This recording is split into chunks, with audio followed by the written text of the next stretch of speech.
Praise the Lord.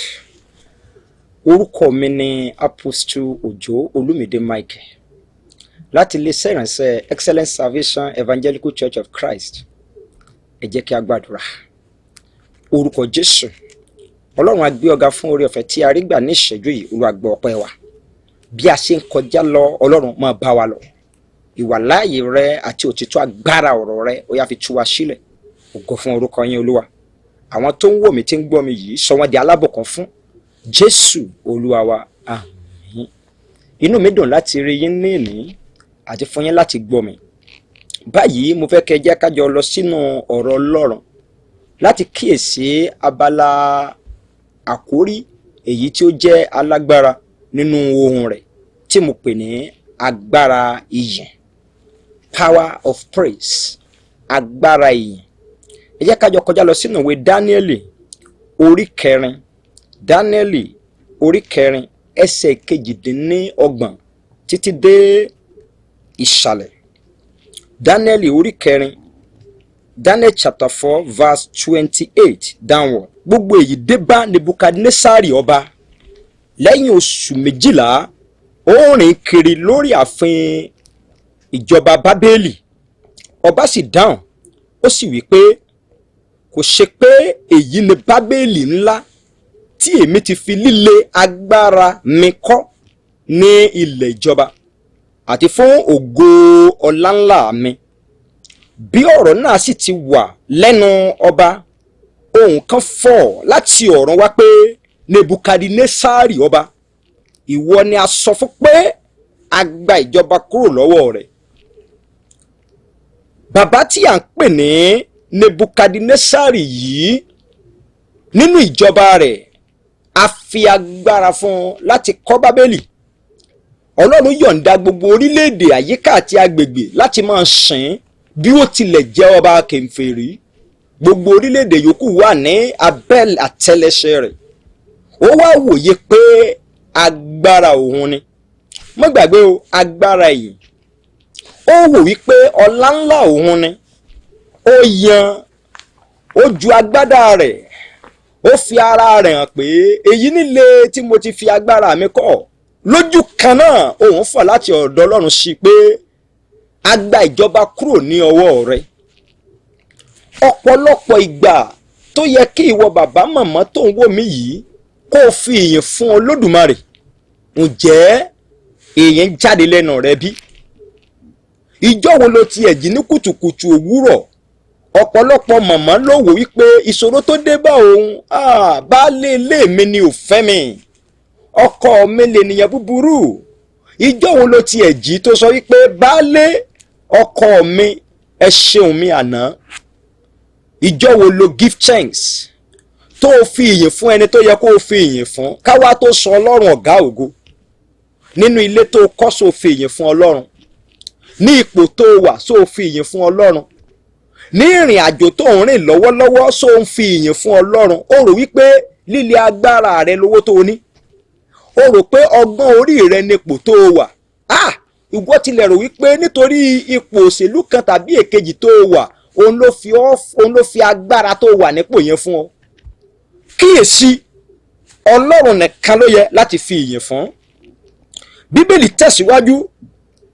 Bíbélì wípé bí ọ̀rọ̀ náà sì ti wà lẹ́nu ọba, ohùn kan fọ̀ láti ọ̀run wá pé Nebukadnesari ọba, ìwọ ni a sọ fún pé a gba ìjọba kúrò ní ọwọ́ rẹ. A sì lé ọ kúrò láàrin ènìyàn. Ibùgbé rẹ yóò sì wà pẹ̀lú àwọn ẹranko ìgbẹ́. Wọ́n ó sì mú ọ jẹ koríko bíi màálù. Ìgbà méje yóò sì kọjá lọ lórí rẹ̀. Nínú ìrìn àjò yìí, ẹ̀kọ́ sọ fún wa wípé lójú kan náà Nebukadnesari ọba fi ọwọ́ àti ẹsẹ̀ rẹ̀ lélẹ̀. Ó sì rìn bí ẹranko. Mọ̀mọ́, nígbà tí pàṣán Elédùmarè kọlù Nebukadnesari, ọ̀pọ̀ àwọn ẹranko yòókù bí rẹ̀ wọ́n sá fún ni torí wọn ò rí ẹranko tó dàbí ènìyàn rí. Ẹranko abàmì ti wọnú igbó. Mọ̀mọ́, ìgbé ayé tí wọ́n náà ń gbé yẹn nínú ìdílé, láàrin ọkọ láàrin aya, ládùúgbò oníwọn ò fẹ́ràn rẹ. Ìjọ wo ló ṣe thank you? Ìjọ wo ló sọ wípé wọ́n ṣeun rí? Nínú ìrìn àjò rẹ sí olùṣọ́ àgùntàn rẹ, ìjọ ló sọ wípé wọ́n ṣeun rí? àfi múwámúwá ìwọ ọ̀tí ẹ̀ mọ́ kó la inú rẹ kó sọ wípé ẹ mọ̀ ṣeun mi àná. Ìfù fún Ọlọ́run fún wa láti fún wa ní òjò ní àkókò rẹ̀, ìrì ní àkókò rẹ̀, afẹ́fẹ́ ní àkókò rẹ̀, oòrùn ní àkókò rẹ̀, síbẹ̀síbẹ̀ sí orí gbogbo ènìyàn rere àti búburú ló ń fẹ́ sí. Ìjọ́ wo ló dúpẹ́ lọ́wọ́ Ọlọ́run? Nígbà tó lọ sí ilé ìgbọ̀nsẹ̀ tó lọ ṣe gá, so dúpẹ́ lọ́wọ́ Ọlọ́run? Nígbà tí o lọ tí o yẹn jáde, so fi ọpẹ́ fún Ọlọ́run? Ohun tó ń jáde lẹ́nu mi yìí, lẹ́nu rẹ yìí, mọ̀mọ́ ǹjẹ́ o dúpẹ́ lọ́wọ́ Ọlọ́run? Ọ̀pọ̀ ló lanu ni ò lè sọ̀rọ̀. Àwọn náà ń dúpẹ́, wọ́n ń fi ọlá fún Ọlọ́run wípé àwọn kan ni ò sí rárá. Mọ̀mọ́ nínú ìrìn àjò Nebukadnesari, Ọlọ́run kọ́ ní ẹ̀kọ́ ọlọ́rin ìrìn àjò ẹranko. Ọ̀pọ̀ nínú ìgboro lónìí ló jẹ́ wípé ọpọlọ wọn, òye wọn, ìmọ̀ wọn ó ti dàbí tẹranko nítorí pé wọ́n kọ̀ láti fi ọlá fún Ọlọ́run. Bíbélì pé nígbà tí wọ́n sì mọ Ọlọ́run, wọn kò sìn bí Ọlọ́run, bẹ́ẹ̀ ni wọn kò dúpẹ́. A kọ wípé nítorí náà ni Olúwa ṣe fi wọ́n sílẹ̀ fún iyè ríra láti mọ sọ tí kò tọ́. Wọ́n á kó fún ìgbéraga ọkàn, wọ́n á máa búra múramù, wọ́n á máa sọ wípé èmi ni nítorí pé wọ́n gbàgbé Olúwa Ọlọ́run ẹlẹ́dàá wọn. Màmá, mo fẹ́ kó ní ìṣíníyè lónìí nínú ìrìn àjò náà, nínú ẹsẹ̀ ìkẹrìnléníọgbọ̀n nínú ìwé Dáníẹ́lì yẹn, orí kẹrin ẹsẹ̀ ìkẹrìnléníọgbọ̀n. Ní òpin ìgbà náà, èmi Nebukadnesari sì gbé ojú mi sókè sí ọ̀run, òye mi sì padà tọ̀ mí wá, èmi sì fi ìbùkún fún ọ̀gá ògo, mo yìn ín, mo sì fi ọlá fún ẹni tí ó wà títí láéláé. Èmi ti ẹni tí agbára ìjọba rẹ̀ jẹ́ ìjọba àìnípẹ̀kun, agbára àti ìjọba rẹ̀ láti ìrandíran. Mọ̀mọ́, bàbá tó ń gbọ́ mi, tí o bá ka ẹsẹ̀ yẹn délẹ̀, wà wá rí wípé ìjọba Nebukadnesari wá rẹwà nítorí pé ó dá Ọlọ́run mọ̀. Ǹjẹ́ o jẹ́ mọ̀ wípé ìyìn tí mo ń sọ nípa rẹ̀ yìí, agbára ìyìn, àkòrí tí mo ń sọ yìí, ìlera ló jẹ́ fún ọ. It's a medicine to your soul. Agbára ìyìn ó jẹ́ ìlera, ó jẹ́ oògùn tó ń fi agbára fún ọkàn àti fún ẹran ara rẹ. Torí pé nígbà tó bá yin Ọlọ́run, omi àti ẹ̀jẹ̀ rẹ yóò máa kọjá ní àkókò tó yẹ ibi tó yẹ kó lọ. Àwọn tó nígbà tó bá wò wípé Ọlọ́run ò nítumọ̀, inú bíbí òdì, ìgbéraga ọkàn, ò ní ìfọ̀kànbalẹ̀. So ìyè jẹ́ ìlera fún ọkàn àti fún ara rẹ. Bíbélì wípé máa yọ̀, ẹni tí ó sì yin ọ fi ọlá fún ẹlẹ́dàá rẹ̀, tí ó fi ìyìn fún Ọlọ́run rẹ̀, ǹjẹ́ ayọ̀ lè kún ọkàn rẹ̀ bí?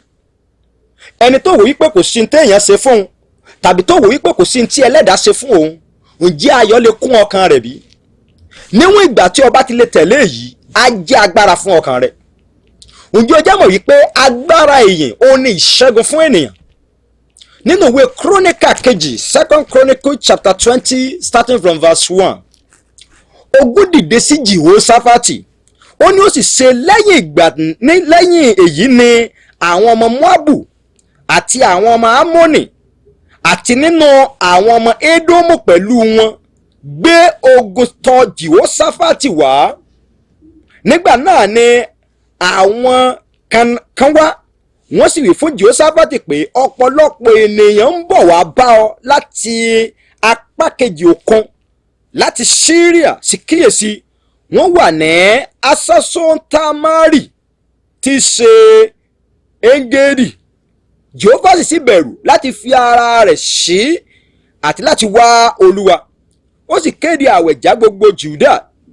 Mọ̀mọ́, nínú èyí Jèhóṣáfátì mọ̀ wípé láìsí Ọlọ́run nínú ayé òun, òun ò lè ṣẹ́gun, torí pé àwọn tó dìde sí i. Ẹ má gbàgbé nínú ìwé Exodus, Deuteronomy, àwọn orílẹ̀-èdè tí Ọlọ́run ti pinnu fún wọn láti parun lọ́jọ́sí, ṣùgbọ́n wọ́n dá wọn sí, àwọn baba ńlá wọn dá wọn sí, wọ́n wá padà di ogun fún wọn. Jèhóṣáfátì wá wò ó kéde àwẹ̀, ó pe àwọn àgbààgbà Ísírẹ́lì, ẹ wá, ogun dìde sí wa. Bíbélì ìgbé nínú èyí, ẹ̀mí Olúwa tọ̀ ọkùnrin kan wá, ó dẹ̀ fọhùn jáde, ní ìwòyí ọ̀la èyàn ó ṣẹ́gun wọn. Jèhóṣáfátì wá wò pé èmi ológo jà nínú ọ̀ràn yìí, bó ń sọ nínú ìwé Second Chronicle Chronicle kejì orí 20 bíbélì wípé ó wá yan àwọn akọrin wọ́n bẹ̀rẹ̀ sí yin Ọlọ́run nígbàtí Jehoṣafati àwọn àgbààgbà Israẹli tí wọ́n bẹ̀rẹ̀ sí yin Olúwa bíbélì wípé Olúwa sì mú ogun ẹ̀yìn tó àwọn ọ̀tá wá kíyèsí sà ìwọ mọ̀mọ́ tó ń gbọ́ mi yẹn sà gbogbo àwọn ọ̀tá tó sì di ogun sí wọn wọ́n dẹ̀ kọjú sí ara wọn orílẹ̀-èdè kìíní sí ìkejì nígbà tí wọ́n rúnra wọn wọ́n dẹ̀ tó kọjú sí ìkẹta wọ́n dẹ̀ rún ara wọn tán pátápátá àfonífojì tí a ti kọ́ ní àfonífojì parun fún wọn ó wá di àfonífojì ìbùkún fún Jehoṣafati àti fún Israẹli nítorí pé wọ́n mọ bí a ṣe yin Ọlọ́run agbára ìyìn ìṣẹ́gun ló jẹ́ agbára ìyìn òmìnira ló jẹ́ fún ọ bí o ṣe ń gbọ́ mi yìí àti bí o ṣe ń kọjá lọ lónìí nínú ìrìn àjò rẹ mo fẹ́ kó o máa fi ìyìn yẹn fún Ọlọ́run nígbà yìí ni àlàáfíà rẹ máa dé bíbélì wípé ẹ̀yin Olúwa ẹ̀yin ọmọ alágbára ẹ fi ọlá àti ìyìn fún orúkọ rẹ̀ mo gba Ọlọ́run gbọ́ wípé lónìí ayé rẹ ò ní yìnrìn dànù mo sì gbàgbé o erùpẹ̀ ní ènìyàn níwọ̀n ìgbà tó bá kọ́kọ́ yin Ọlọ́run wàá máa yìnrìn dànù wàá bẹ̀rẹ̀ sí depreciate ṣùgbọ́n nísinsìnyí tí ìyè rẹ ti sí láti bẹ̀rẹ̀ sí yìn á bẹ̀rẹ̀ sí appreciate ẹ nínú ilé lóde lọ́nà ní gbangba and it shall be well with you jẹ́ ká jọ gbàdúrà orúkọ Jésù Ọlọ́run gbogbo ọkàn tó ń gbọ́ mi tó ń wò mí rí mo rán agbára àti àṣẹ ìyìn sí ayé yín kí ayé rẹ kó má bàa yìnrìn dànù kí ògo rẹ kó má bàa tàbùkù ọlá ńlá rẹ lórúkọ Jésù ó yá gba agbára yẹn lọ kí o ṣe rere ẹ̀mí ìyìn kó bàlí ọ gbogbo agbára tó mú ayé rẹ depreciate tó mú ayé rẹ yìnrìn kí agbára yẹn kí ó tán kí ògo rẹ kí ó dé ọ̀tun yóò dára fún ọ wọ́n ṣe gbàgbé láti máa tẹ̀síwájú wo Pastor TV sọ fún gbogbo ènìyàn tí wọn ò tí ì mọ̀ nípa èyí àti àwọn tó ti mọ̀ wípé níwọ̀n ìgbà tí wọ́n bá ti ń download ìbùkún ọ̀run àti ayé tí yóò máa gbé ayé wọn dìde yóò máa tẹ̀ wọ́n lọ́wọ́ ọ̀wọ́n ohun rere kò ní wọ́n o Solomoni di nílá nínú ìyìn wàá di nílá Dáfídì a ò kàbùkù rẹ̀ ayé èrè ò ní tàbùkù ògo yóò dẹ̀ dára fún ọkàn rẹ̀ God bless you orúkọ mi ni Apostle Òjó Olúmídé Michael láti ilé ìránṣẹ́ Excellent Salvation Evangelical Church of Christ yóò dára fún yín ojú ògo ní tìyín.